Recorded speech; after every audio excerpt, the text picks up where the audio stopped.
Herzlich willkommen bei der Edelstoff Media. Wir haben heute Besuch aus Boston. Jon Piskorowski ist Fondsmanager bei BNY Mellon und er ist verantwortlich für den BNY Mellon Blockchain Innovation Fund.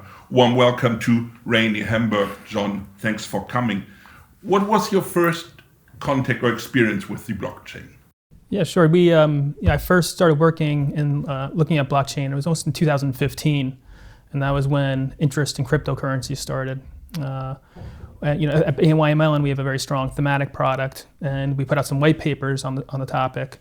And since then, launched a fund. It's almost been 3 years since we launched the fund, and it's exploded now. It started really just with crypto, as you know, and now it's gone to DeFi, decentralized finance, enterprise applications, and tokenized assets as well. What does the blockchain stand for? What is the real innovation? If you look back in time in technology, there's always been this centralization to decentralization aspect of it. If you think about the internet, right? The internet is a decentralized network.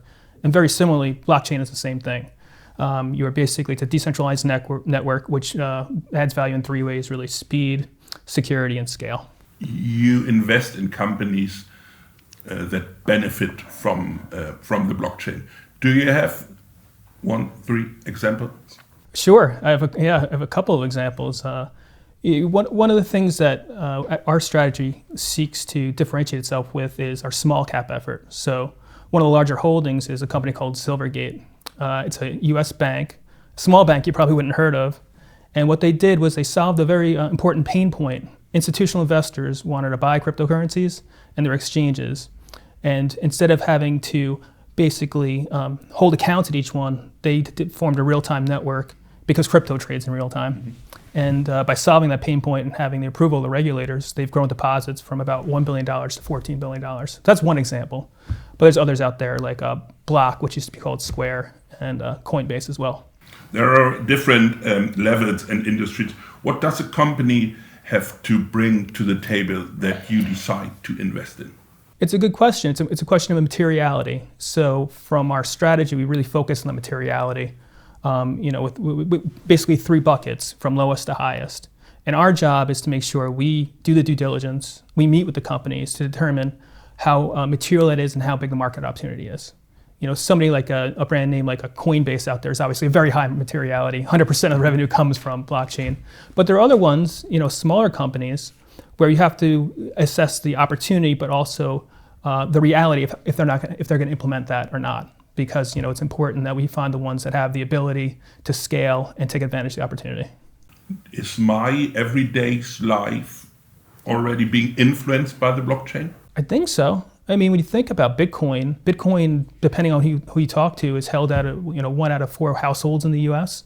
It's held globally, and that just having it in so many people's hands makes it very valuable. And I think if you take that small use case, you're going to see it happen not just there, but also in the enterprises too, as they realize the benefit of a decentralized structure to help them with transparency and supply chains, records, etc. You mentioned in a white paper that in 5 years, 10% of the global GDP are made by companies with the blockchain industry. What does this mean for companies who are doing this more decentralized business right now?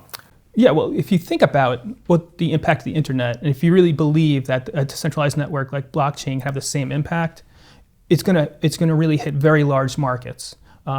Decentralized finance, that's financial services, eliminating the friction, the speed to close a loan, the quickness with which services are provided. That's a very, very large market. Enterprise, you think about supply chain, which I mentioned before, that's a very exciting area because there's all these different people. And you think about who's involved in that supply chain. There's the shipper, there's the producer, there's taxation, there's governments. And if you could have visibility and have all those folks talk to each other in the supply chain without a central intermediary, it makes that process so much more efficient. And that's why when we get so excited talking to companies both large and small, they realize that opportunity. And then finally on tokenized assets, in terms of the market opportunity there, anytime you can bring liquidity to an illiquid market, it's always proven to create value. And you think about financial markets, how big they are, whether it's venture capital or real estate, there's really a lot of opportunity there. I assume that the companies you're invested in have a turnover or a scaling story. If so, when is the time for you to sell it in a positive way?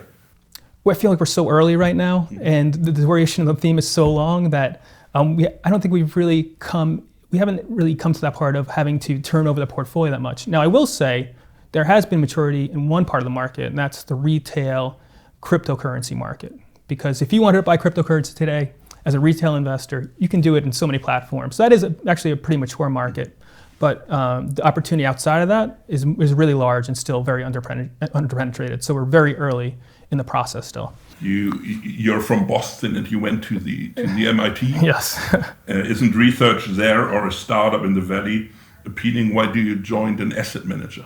I feel really fortunate. We have a product that's in the market. I feel like we're at the right place in the right time.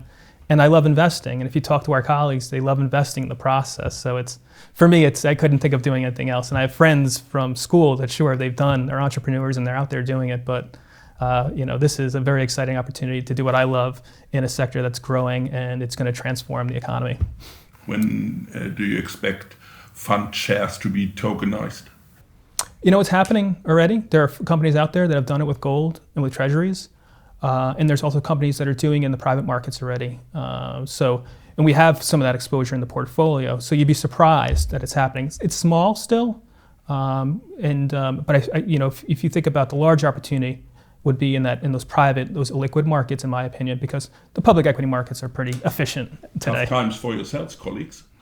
Why is that? Because everything is on the blockchain, decentralized. You don't need to say it's colleague anymore? No, I guess not. There is definitely a part of the efficiency story is that you do automate the processes on the blockchain using smart contracts. So that is part of the story here is that by taking the cost out, and sometimes, yes, it is more efficient to do that in an automated way using code. Last question, the more philosophic way. What does the blockchain and the decentralization mean for democracy and for personal interaction? It's interesting because there's this debate going on about how much to centralize the blockchain and how much to have it decentralized, the governance structure. And we're still in the process of deciding that. I think we're going to gravitate, at least in some parts of the market, to have an open blockchain with central governance, meaning that anybody, basically networks that are open tend to create a lot more value. Closed networks don't because they don't scale. So I think we're going to go to a place where the implementers decide that let's do an open blockchain, but we have to have some sort of central governance because you've seen that there is regulation and there are concerns about the quality of the oversight of these networks. And so I think that's where we'll gravitate to, but it's still early days. Thank you very much. Thank you. For your visit here and for the nice talking. Thank you, Jon. Vielen Dank fürs Zuschauen, meine Damen und Herren. Wir wünschen Ihnen eine entspannte Zeit.